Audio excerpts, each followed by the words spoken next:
Hello, guys. David Vose here. I cannot believe it, but it's another beautiful day. You saw that video I did yesterday where I took a walk and it was just beautiful. I mean, the colors were vivid. Everything around me. I mean, the sky was bright blue and the clouds had like colors in them. And even the rocks had like little, I don't know, there's like some kind of a moss or lichen, whatever it is. It's not moss. Maybe it's lichen, but it's kind of a harder, rougher growth moss on the rocks. It's usually just kind of gray, but I noticed there's lots of little like spots of color. There'll be like a yellow color, red colors, and blue and green. It was like a faceted stone of emerald, and oh, it was amazing. And the cliffs, and then all of the yellow leaves that were turning, and some are orange. A lot of the oak was like a deep kind of dark pink, reddish, and then lots of yellow leaves, and oh, it was just beautiful. You saw the video, but I hope you're having a wonderful day. So I want to talk today about something. You know, a lot of times when I do my videos, I don't do some kind of a scholarly breakdown of every word and every town and every, you know, because you heard all that. Everybody's talking about all this scholarly interpretation. And frankly, for me, it's kind of boring. I happened to see Gnostic informant O'Neill talking to Tovia Singer, the great rabbi,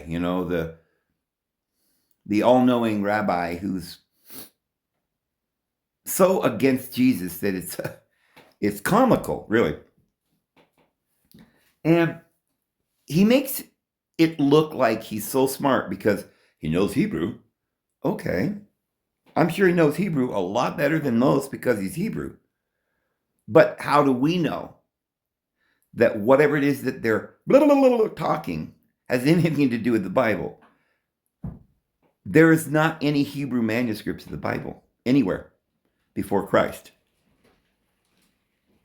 Even the Dead Sea Scrolls isn't in any paleographic Hebrew. It's in some kind of different language, and there are some who think some of it was just made up. I know that the idea that people have that the Essenes were this little group of Bedouins out in the desert isn't true. The historians of the first century say that Essenes were all over the world, and it was a priesthood from Artemis. And friends, think about it. If that's true, and we have absolute proof, not just from the fact that the historians say that the priests at Artemis were Essenes, but that they did all the things that the early Christians did with the glossolalia, or whatever, the speaking in tongues and the trances and the frenzied and the priesthoods and the eunuchs that Jesus talked about. And we've gone through all of this. It's absolutely ironclad proof that Christianity was never Judaism. It was the religion of the world. That Jesus is the son of a virgin for the Lord's sake. They're all searching far and wide for some proof of ancient Judaism and this deity of Yahweh, and the Lord is evil, and the one deity, and all this is just you're not going to find it, except for, sure, there may have been a handful of individuals who believed in this crazy Yahweh. But we don't have any Bible. We don't have an entire Bible. All they can show you is a line from the Bible somewhere that is purportedly quoting the Bible. They don't have any manuscripts, full manuscripts of any book of the Bible other than Isaiah. And that manuscript of Isaiah is not that old, like they're trying to tell you. They're just lying about everything. We don't have the Hebrew paleographic Bible before Christ. They're lying. And Tovia Singer points out that, well, you're not going to. It's written on parchment. It's going to be perished. It's going to have perished. But conveniently, they always find these little caves where they dig up a whole stash of parchments that prove Yahweh, right? But none of them even are dated before Christ. But most Hebrews spoke Greek or Persian for hundreds of years BC. So if you could find an ancient manuscript that was supposedly written by somebody who was an Eberite, you might. It'd be probably close to Canaanite. There's all different kinds of dialects and so forth, but we've never found any paleographic Hebrew Bible. Never. And anything before Christ is all Septuagint. The only clear reference to Yahweh or to the Torah was after the exile. And almost nothing that can be proven until 280 BC, when the Judeans got together at Alexandria and Heliopolis.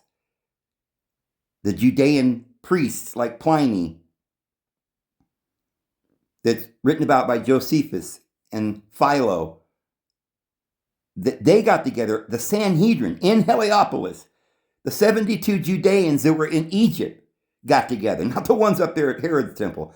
And they brought all these thoughts and histories and stories from their people and put it into the Bible as we know it. And from that point forward, people talk about the scriptures and the stories in the scriptures, but not before. And it's just a fact. But we do have facts beyond that nobody's talking about. They're completely ignored. That Judeans were at Colossia and Ephesus and all around the world in the Dispersia. And that's where Peter, James, John, and those guys were preaching, not somewhere in, they were condemning the Judeans who wanted to put you all back under the law. They didn't have anything to do with it. And all these people are just ignoring that. Oh, Peter was a Judean too, and he believed in the law. Well, don't you read the Bible? Peter and James and John and Paul were all in unison. They did not believe in the law at all. And they never spoke of Yahweh, ever, not once. But they certainly did speak of the Father of the deities in divine virgin birth and the Son of deity who was one with the Lord. This has nothing to do with Judaism. I'm completely flabbergasted that Tovia Singer could go on there and mesmerize Neil, just like Amon Hillman can do it and make him a Satanist, and now Tovia Singer goes on there and makes him a Jew. Without any support, Tovia Singer has no credibility. And I will debate you, Tovia, any day if you have the stomach for it, if you aren't scared. Because your entire Judean religion is false. You are worshiping a fallen angel, is what the Apostle Paul calls it. An angel that the law was administered through the hands of these angels that Acts chapter 7 says were demons that you were sacrificing to. And that your tent, the tent of Yahweh, was the tent of Molech. But everybody just seems to ignore all of this. And I'll show you some more. Neil was pointing out that the Elephantine in Egypt, down there, they had a group of Jewish people that were building a temple. And they didn't know anything about the Ten Commandments or Yahweh. And this was right after the exile, as they were initially exiled to Babylon and they were trying to return to their homeland. They didn't choose Palestine. They went to Egypt. as did a lot of other Judeans. Some went to Heliopolis. They seemed to gravitate to Egypt, most of them. There was a handful that went to Palestine that made Herod's temple, but that wasn't even Judean. That's an Idumean guy named Herod. And from that point, that group of people just made a whole bunch of stuff up, and the whole world's believing it. Right after 600 BC, some people tried to go back and rebuild a temple, but it wasn't in Palestine. So there were Jewish people from the exile that when they returned, they didn't return to Palestine. They went to Egypt, and they were building a temple, and they had never heard of Yahweh before. There is no Yahweh in their literature. There's no Ten Commandments. There's no Torah at all. They've never heard of the Torah.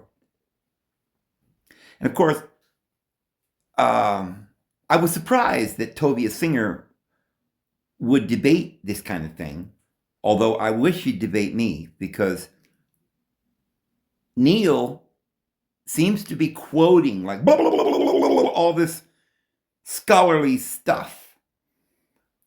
Honestly, he's sitting always at the same area with his computer in front of him. I think he's reading off the screen.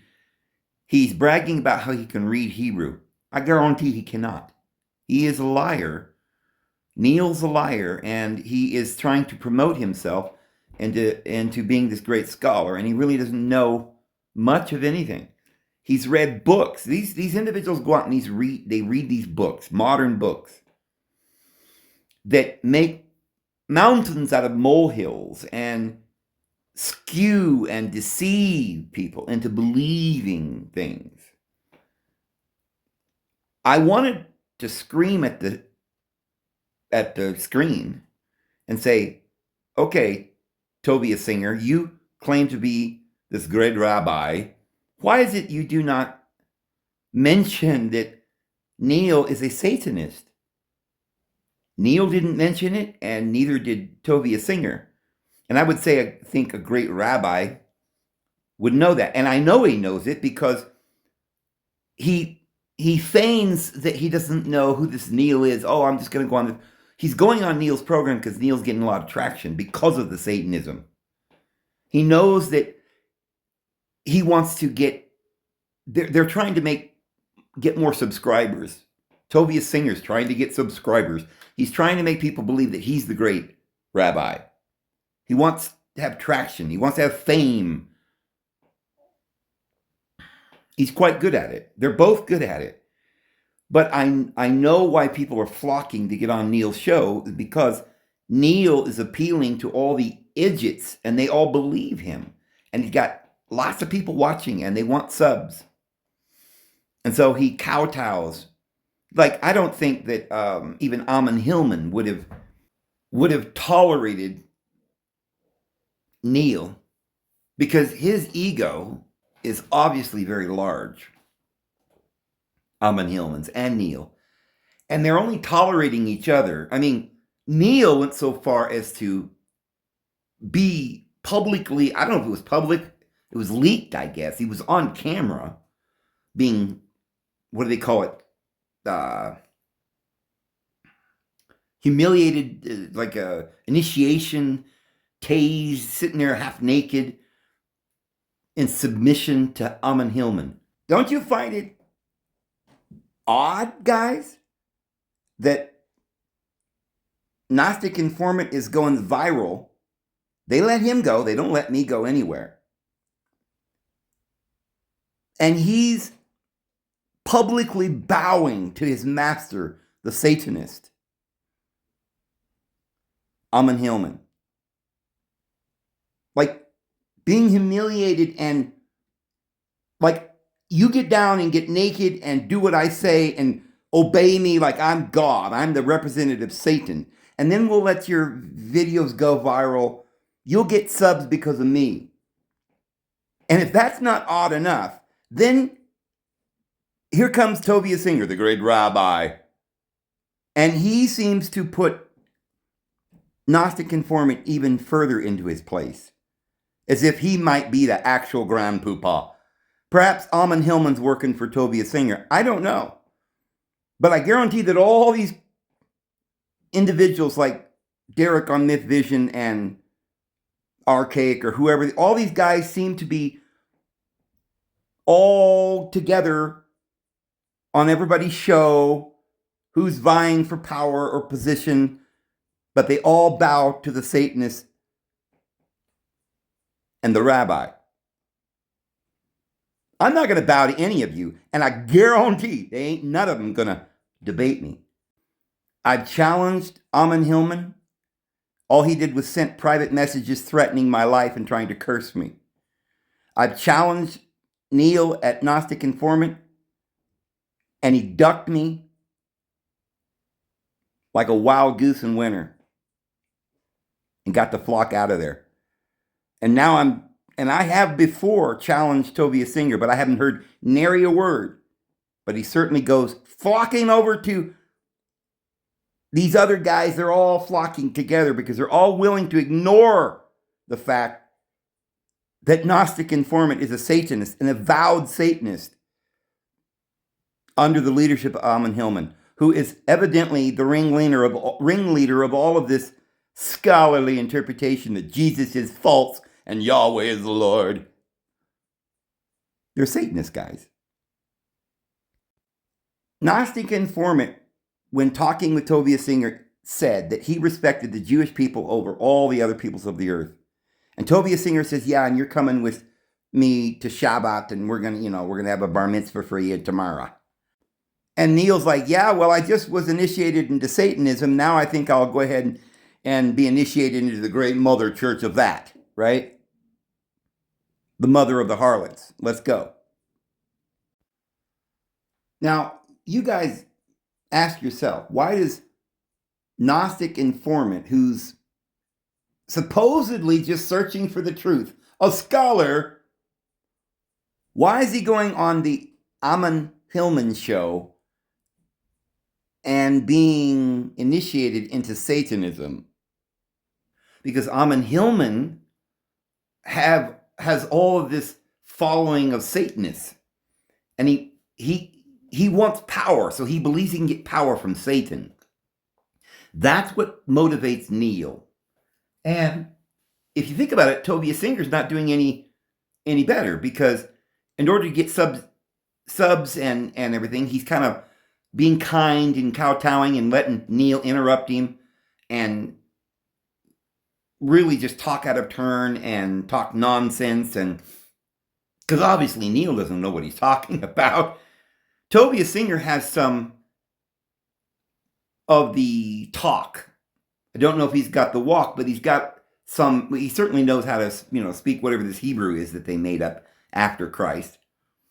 And he comes up with stuff like, oh yeah, down in Yemen, they've got a Torah, and it's older than the exile.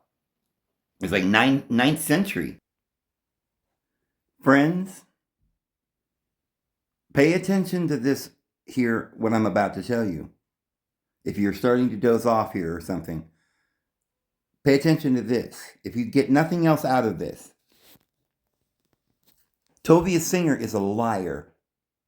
Bald-faced, flat-out lying. And Gnostic Informant is either in on it with him, in that he agreed with him, or he's just so stupid he doesn't know.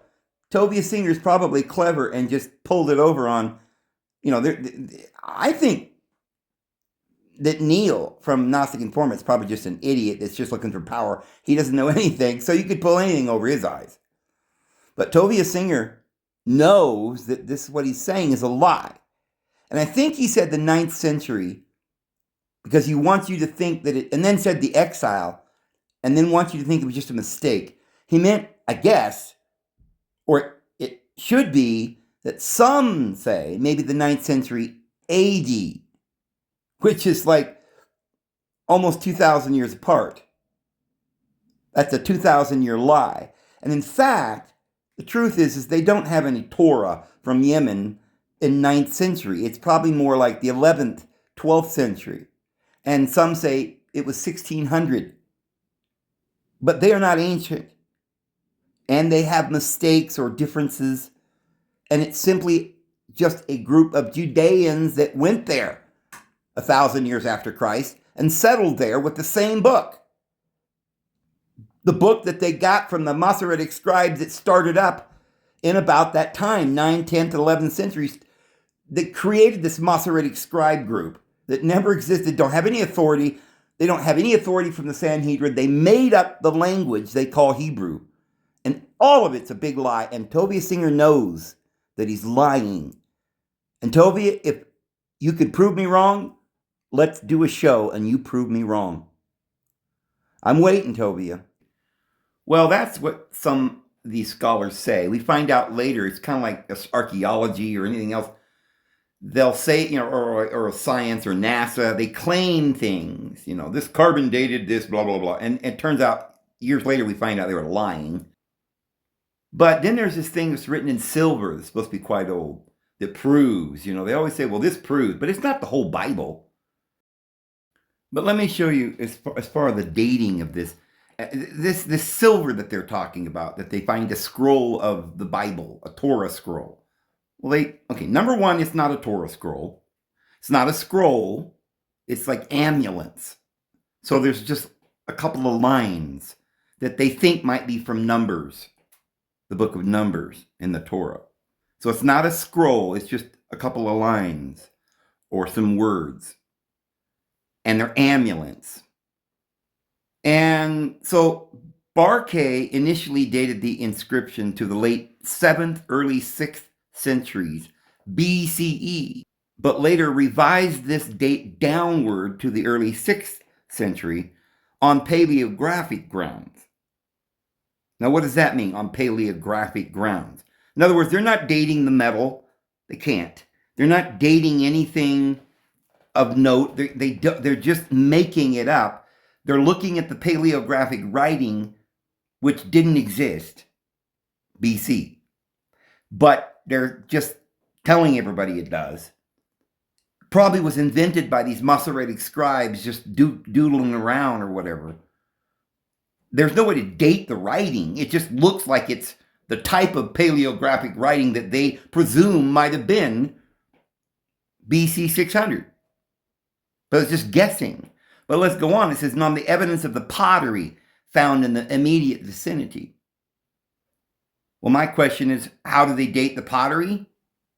We'll see here that this pottery, or this place where they're finding all of this, is a garbage dump they used for a garbage dump for many centuries.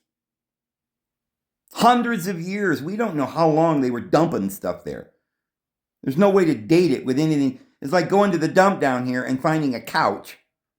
And somewhere inside the couch, you find an amulet that's 1,000 AD. Well, evidently somebody is sitting in a couch in 1972 with an amulet in their pocket. Doesn't prove anything.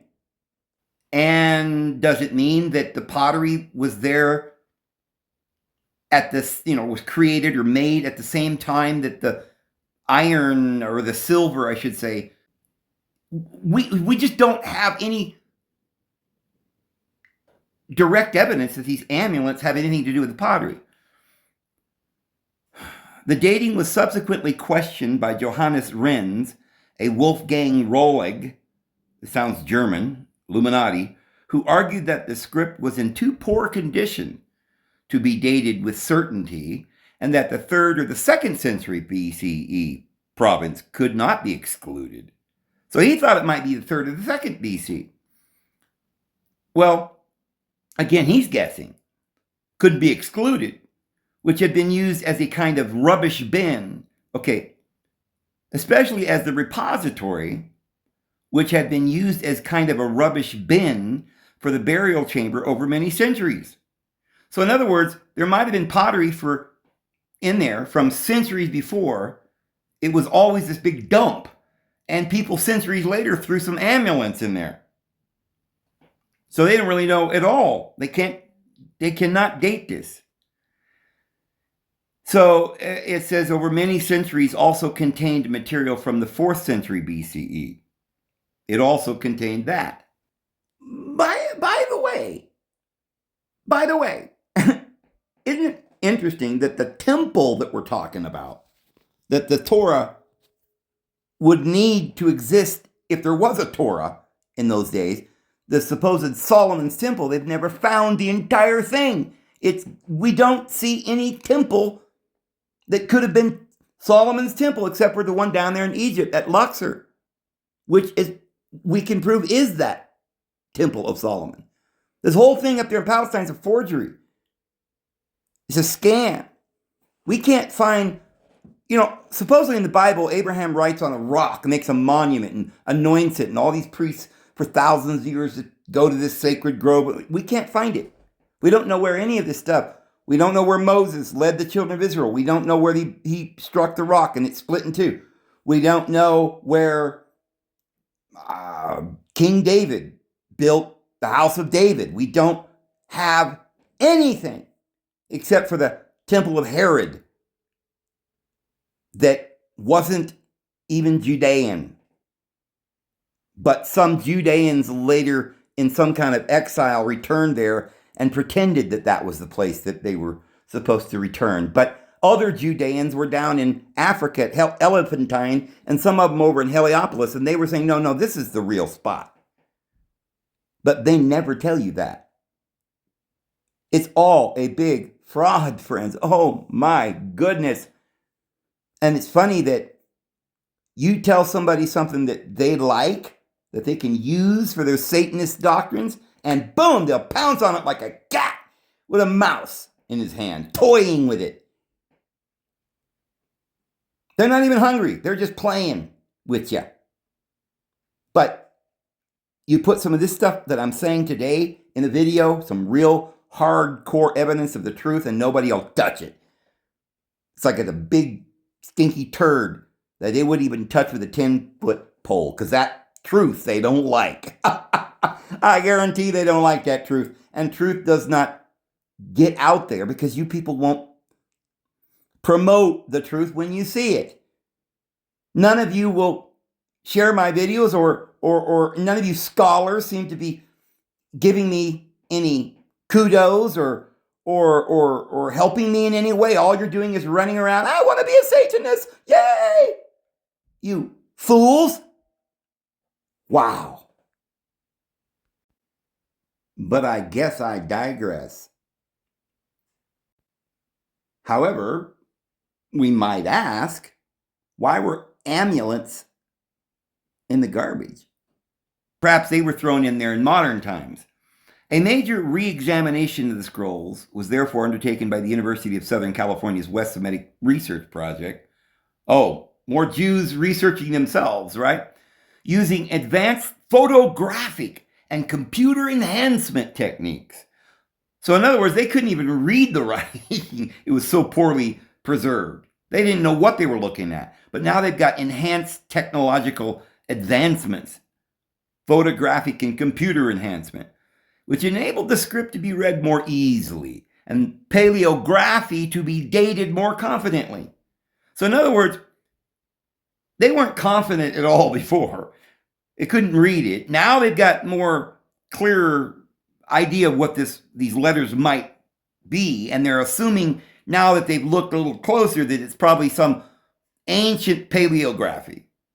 The results confirmed a date immediately prior to the destruction of Jerusalem by the Babylonians in 586. So they just knew exactly what the date was with some computer enhanced pictures. And we're talking about what? How many words were on these little amulets? So this is a farce. You wouldn't use this to prove your mother was born before you. That wouldn't prove your mother was born before you. What you might use to prove your mother was born before you is the fact that you're alive and she gave birth to you. Something like that you could actually use to prove it, but not this garbage that they're telling us.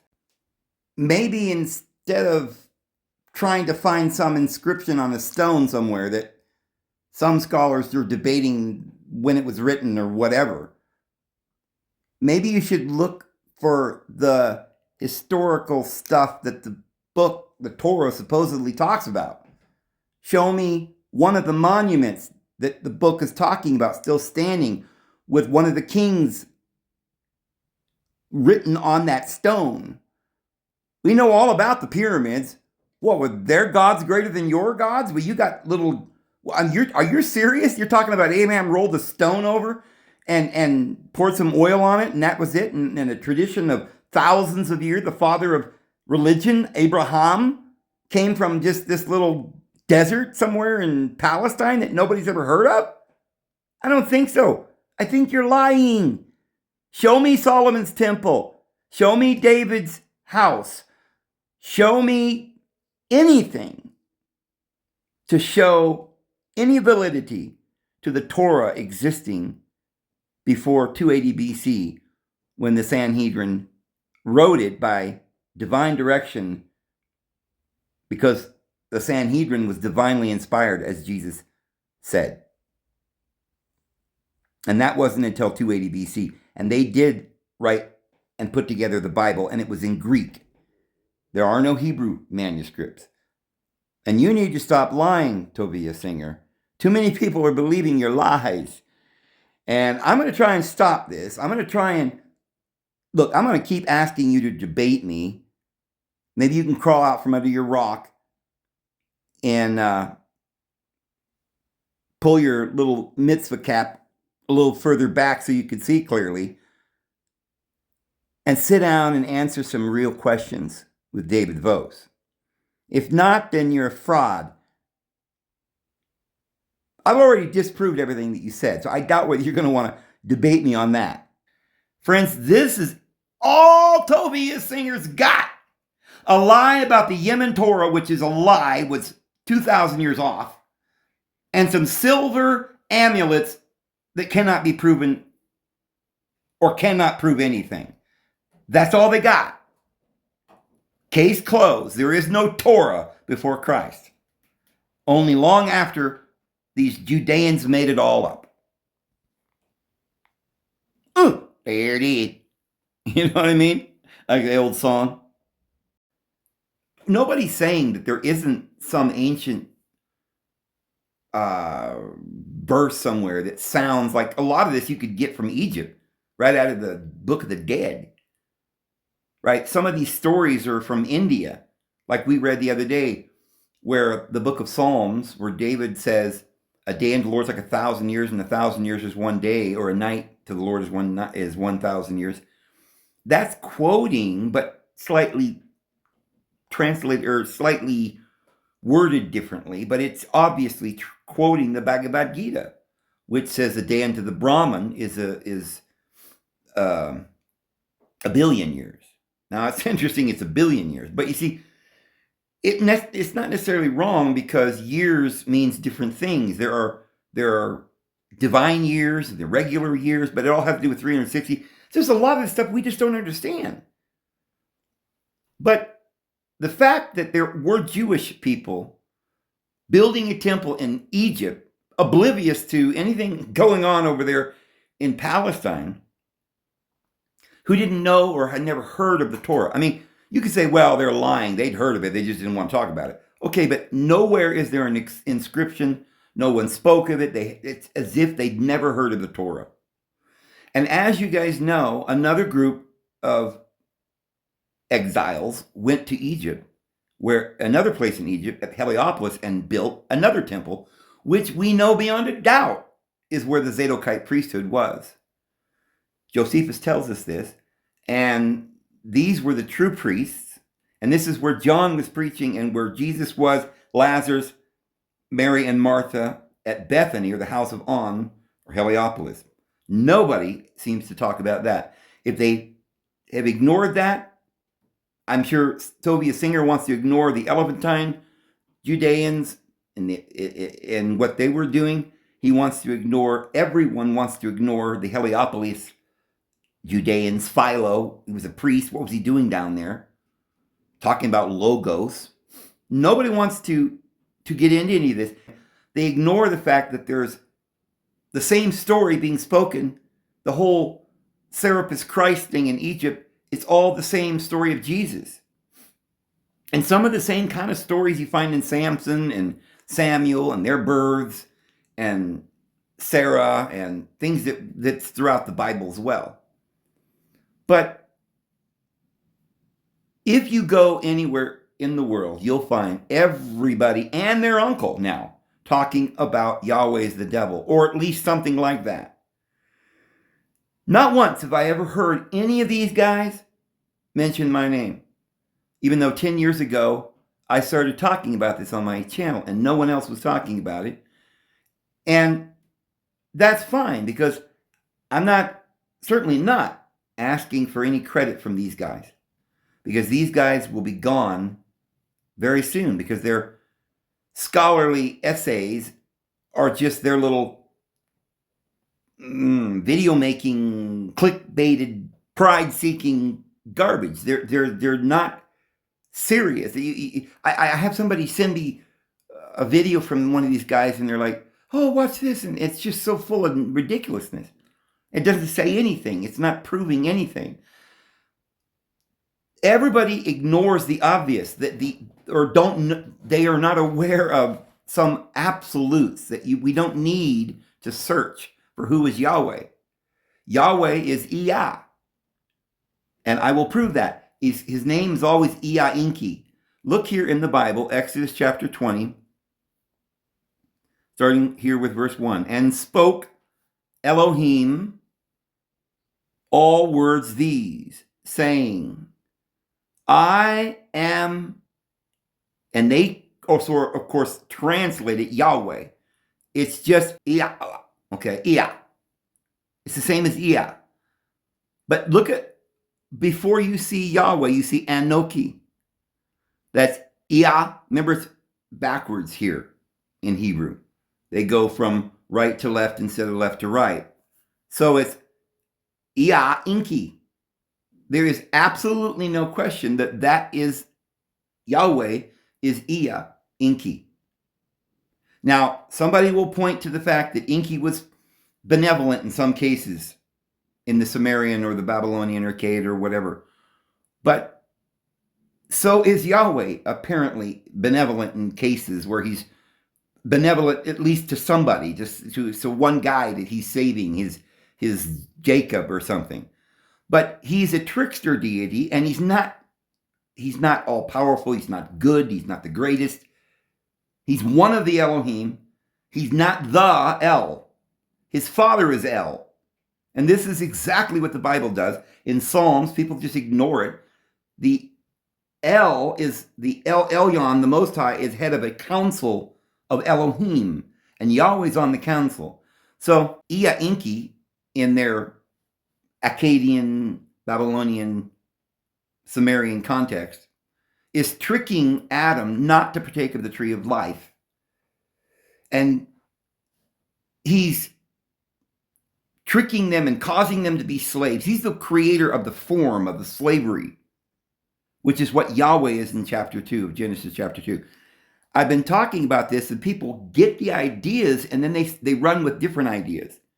It stirs little things in their heads, and they want clickbait, but they're not scholars, and they're completely missing the fact that all these kingdoms, wherever they are, Egypt, Babylon, or Israel, or Canaan, all knew that El was the supreme deity, and he had children, a council of beings, the father of the deities and the mother of the deities. Some of them, in some countries, would make temples to one of the sons, to Marduk or to, other deities, but Set or whatever. But they all knew the Father and the Divine Mother, and there was a pantheon of deities. And this goes on down to Paul, who says, we believe in one deity, the Father, and the deity which is his Son, and all of you are the children of this Divine Father, ye are the Elohim.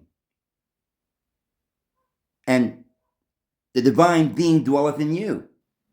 And the Holy Spirit, which is feminine, we believe in the Father of the deities. And all of the others, and I remind you that they get caught up in this word deity. How many deities and who's the deity? There's no deity. There's no God, is what I'm saying. Not in the Greek, not in the Sumerian, not in the Hebrew. There's no such thing as God. Greeks have titans, they have Olympians, they have this, they have that, but they don't have gods. They have a father, they have a mother being, they have children that are in this there are 72 deities, and we call them deities, or they sit on this council. And we've proven now, beyond a doubt, but nobody seems to want to look at this, that these deities like Anu and El were humans. And the 72 was the Sanhedrin that's always been on the earth, whether it would be in Egypt or Babylon or wherever else. There was the Sanhedrin that was there in Palestine at Herod's temple. And then, of course, there was another Sanhedrin at Heliopolis, the 72 that Jesus chose. So let's stop with this nonsense. Derek over at Myth Vision and Neil, you guys, stop it. It's no mystery, but you're trying to make it into a mystery. Yahweh is Ea Enki. He's not the Most High. The Israelites know about El, the Most High. They talk about El, but the Judeans separated, and after the Judeans separated, they followed and got deceived into these lower carnal commandments that other Jews before that, such as at Elephantine or at Heliopolis, thousands and thousands, most of the Judeans were down there at Heliopolis after the exile, and they didn't follow your Yahweh. And proof of that is Jesus and John the Baptist, who preached about the highest. Jesus was the son of the highest in our Greek. It means the Most High. And let's get over this crazy idea that there was a Hebrew Bible. There never was. The Bible was made in 280 BC by the Sanhedrin. And probably they collected all of their stories from the 10 northern tribes and the Judeans. And they had these two stories of the disobedient Set, Yahweh, the donkey deity, who was the deity of vengeance. Nobody seems to be able to, we just talk about Yahweh like he's just another deity. He's the deity of vengeance. His name is jealous. He's hateful. He's mean. He through the Judeans, using genocide and war, destroyed the world. But that does not take away from his father El, who was not pleased that they worshiped in the northern 10 tribes at Bethel or Heliopolis, which was not up in Palestine. And all this is being... When you listen to somebody like Neil or whatever, doesn't know what he's talking about anyway, they're still using all this geography from this nonsensical, made-up world that the Judean scholars around the world today, they're the only supposed scholars that are lying and deceiving us and telling us jargon, just like NASA, that confuses the whole situation. The early Judeans originally were not in Palestine today, that area. They were down in Egypt, and we've proven that on my videos. And today I want you to see again, and I've showed you this before, Yahweh, there is no question, is Enki. Ea Enki. Just because another nation side by side says Ea, and one says Ea, doesn't mean they're different. When we see that the word Enki or Anoki, remember there are no vowels, it's just Anki or Inki, it's the same word. It's right there. But as I was saying, Tovia singer tried to obfuscate and ignore some of the things that Neil was saying about the fact that there was no Hebrew Bible, that many of the Judeans in ancient times didn't even never heard of the Torah because they were from the 10 tribes, right? They are from a group of Judeans that knew that this apostasy was never the original truth. But what I also find to be disingenuous from all the scholars, and like I said, all the scholars seem to be Bavarian Judeans. Every one of them. The ones who worked on the Dead Sea Scrolls, the ones who dug it up, the ones that are translating it, the ones that are dating it, all the scientists, and then the ones promoting it in Hollywood. But why do they not, if we're going back hundreds of years before Christ, why are we not acknowledging that Jerusalem was not the only place that Israelites worshipped? There were several other places, but the most prominent place was Bethel, which we have proven beyond a doubt is Heliopolis, Egypt. I mean, that's where the 10 tribes reigned, at Bethel. That's where David went and got the ephod and danced and had the Melchizedek priesthood. They were different. They didn't worship Yahweh. They worshiped El, the house of El. And what about the religion of Israelites up in Dan's territory in the north? Dan brought Levites up there, and of course Dan was part Jewish and part Danite, and made a idol that they worshipped. I mean, look, there were various cults, even amongst the Judeans. You get Sadducees, you get Pharisees. They claim you got Essenes, but I don't know where they get that. There's no record of Essenes amongst the Judeans. The Essenes were the scattered Israelites up at Ephesus. All these things anyone could have figured out or would have known this by now, but they just seem to repeat the nonsense that some Bavarian came up with in order to lie. You think Darwin promoted evolution because he was trying to understand the universe, or was he just promoting lies? Where do you think rationalism came from? These Bavarian Illuminati rationalists, meaning that they didn't use empirical evidence for anything. They were simply on a program to destroy Christ. They're trying to destroy Christ in Hollywood, friends. They're trying to destroy Christ at NASA, and they're trying to destroy Christ at that little place over there called Herod's Temple. I guarantee it. And again, why Tovia? And I wish somebody would get this to Tovia. Tovia, have me on either I don't know if you've got a channel, Tovia, or somebody you know that can get us together, and I'll go and debate you, Tovia. But my first question to you, and he'll never debate me, I guarantee it, guys, because I would want to know, Tovia Singer, why are you promoting a Satanist and trying to, respect his scholarly nonsense and say, oh, you brother, you're going to be a Jew with me, and we're all going to go on Shabbat, and Neil's going, yes, master, yes, master. Well, you idiots. Why would you tolerate Satanists? You know why? Because Tovia Singer knows that Yahweh is Satan. Wake up, guys. Wake up.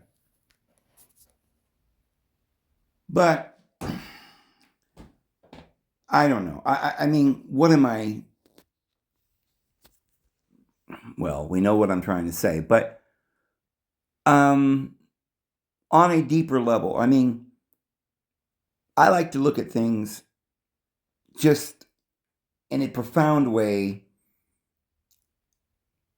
in my deepest thoughts, just how any of us might think, and just as we're pondering all of this, and sometimes I think we get some good insights, all of us, when we're just sitting around in our living room thinking about all this stuff, and we have these weird kind of questions, and we might not even be scholars, but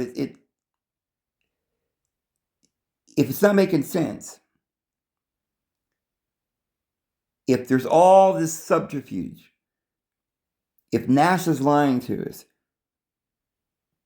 if Hollywood is luring us into something we shouldn't be lured to, if all the religions were created and financed by the Rothschilds, on and on and on, then we need to stop for a second and think about, okay, maybe there's another possibility here, and that is that maybe human beings aren't thinking straight right now. I know that I teach here that we're all the children of the Lord. He loves us all, and we're all within ourselves. We're good. Have you ever seen a spoiled, rotten brat kid that you almost want to think, oh my, you just can't stand this kid, right? But that kid's mother loves him. You know why? Because she can see, she's got the patience, and she can see that that little baby from the time he's born. She knows that's her baby. She knows that whatever's gone wrong, or he's been abused, or what he's had to witness or bear through his life. And his mother just keeps feeling sorry for him and giving him everything. And maybe the mother's not any more mature than the child. That might have been her mother's fault. But they're good people. We're all deep down inside the children of the Lord. But on the outside, this fleshly nature is selfish in a lot of ways. The fleshly nature. We want to get ahead. We lie because we want to appear before men to be wonderful, more wonderful than we know we are, at least on the outside. And we're also being lied to, not being told that we're good enough as we are. So we believe that lie too, that we're not good enough, and so we try to compensate, and we have been abused. So I'm not coming down against even Neil or Derek or Tovia or any of it. Tovia has been abused all of his life in this cult, being indoctrinated into this insanity, and now he's got to make excuses. I saw his eyes rolling, trying to come up with some excuse when they were talking about the elephantine, and he came up with the Yemen thing and the silver thing, and that's all he's got. Dishonesty will show through to people who are sincere and who know and who are paying attention. But it can also be, and I've seen this recently, that you can tell people the truth and their eyes will glaze over and they don't hear the truth. They're so busy believing in the mesmerism. They follow like in lockstep with Satan because they were told that's what you do. So when I see Gnostic Informant or Derek and Myth Vision or any of the others, or Joshua on the Sons of God Ministries, and by the way, I like Joshua. I've always cared about him. And I think overall he's a pretty good guy. But the problem is as humans in our carnal nature, we're trying to make excuses. We want to come up with ideas and get clicks, and this is what's going on out there. All of you guys, as much as I love you all, here's what we have to remember. Humble yourself. Forget promoting yourself. Forget it. I told the Lord when I started this years ago, just about the time I got this channel, Lord, I don't care if anybody ever knows my name. I asked that the Lord would give me the truth and that he would give me peace and that I could have the key to finding the truth and happiness, that I could share that with my daughter, that I could help her to find peace and happiness and eternal life. That's all I wanted. When I think about the coming new world, I don't want to sit on a throne and rule over anybody. I don't seek for any of that. I can't even imagine enjoying it. What I've told the Lord is that, Lord, I'm so happy that we're going to have a world where we're going to have the ability to be free, truly, as the Constitution says, to pursue happiness. That's all I want. I want my family happy, my friends and my relatives, the people of this world. That's all I want for Christmas, is that we could find peace and happiness. I really don't care who knows my name or whether I get to be the ruler or whether I get to tell everybody what to do, or I don't even want that responsibility. But I just say this to all of you. Find the purest place to come from. Literally sacrifice whatever glory you might think you deserve. Sacrifice, give it to the Lord. Just hand it over. Whatever prominence you think that might come your way. I mean, why are you going to college? To become rich, to become wealthy, to become famous? Then don't do it. You only live a short while in this world, right? Of course, eternity is what's important. Give this world over. Sacrifice your left eye that your right eye might be opened. Humble yourself Never lie. Open your heart in sincerity and seek the Lord and be at it diligently.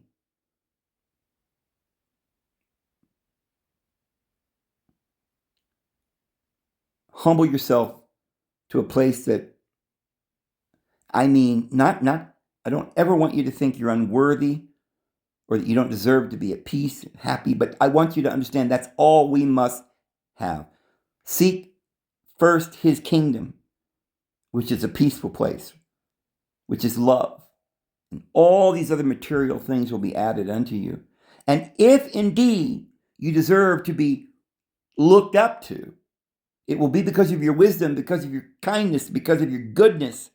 You can't purchase that. You can't fool people into believing you're the great scholar.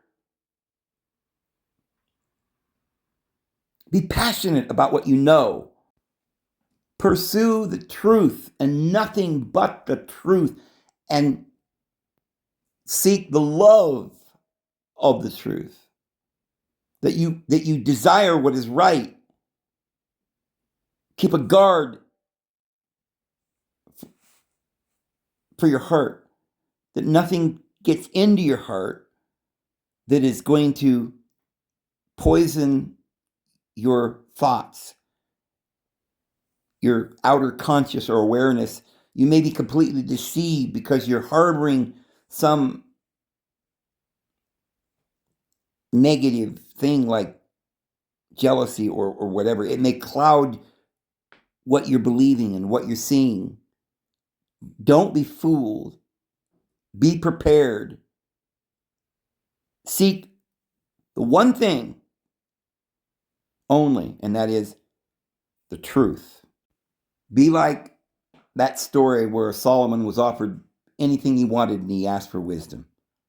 Evidently, after that, things began to go downhill because he ended up getting 666 bars of gold to build this idol or whatever, this temple, right? That everybody's worshiping, this great temple. So it turned into materialism, but he originally was seeking wisdom. But so be careful that your heart isn't snatched away by some material stupidity. Be very careful when you're listening to these self-made prophets on YouTube. They're reading books. They don't know if any of this is true. They're assuming that NASA's telling the truth. Oh, well, it's this far to this star and blah, blah, blah. So therefore, well, we don't know that. They're lying. Oh, well, we found a town up here in Arabia that's got a scribble on the wall that says something about David. Oh, it must be David or something. They just make assumptions and, oh, we've carbon dated that to exactly blah, blah, blah, blah, blah, blah. Oh, and we found a thing called the dinosaur Tyrannosaurus rexus, gigantorum. Turns out it was a giraffe, and they added some vertebrae down further to make a tail because they found a fish bone laying next to it that they didn't know what it was. Actually, a fish. They thought it was a tail or whatever. They put that on there. They made a lot of this stuff up. And what we have found are literally giraffes, elephants. They call them mammoths. Maybe they were a little bigger than the ones we got now. I mean, things do change. But they were just elephants. Hippos and rhinos. Big ostriches that they didn't know if they had feathers or reptile skin. But they just, imagine putting a reptile scaly skin on a ostrich. Those little hands sticking out. They would call him a raptor. Then you see what I'm saying? It's just they can make up stuff and you can just believe it. There had never been ever found any prehistoric animal other than just historic animals that might have been slightly bigger or smaller or had a horn where the other one didn't have a horn or something. But they're stuff that we've got to this day. You go look at some of those elephants down there in Africa. They're huge. Giraffes with these long necks. But we don't know what the color of their fur was when we find them, or the bones or anything, or we put some Some of it's just hoaxes. Like Lucy, they found some skull of a woman that, whatever, looked like a cave girl or something, and they called it Lucy, half monkey. That was a hoax, and a lot of these things are hoaxes. Anyway, I'm going to leave it there. And I hope you guys have a wonderful evening, and the Lord will bless you. And we'll see you back here tomorrow. We're going to learn some more beautiful, amazing new things. Have a good one.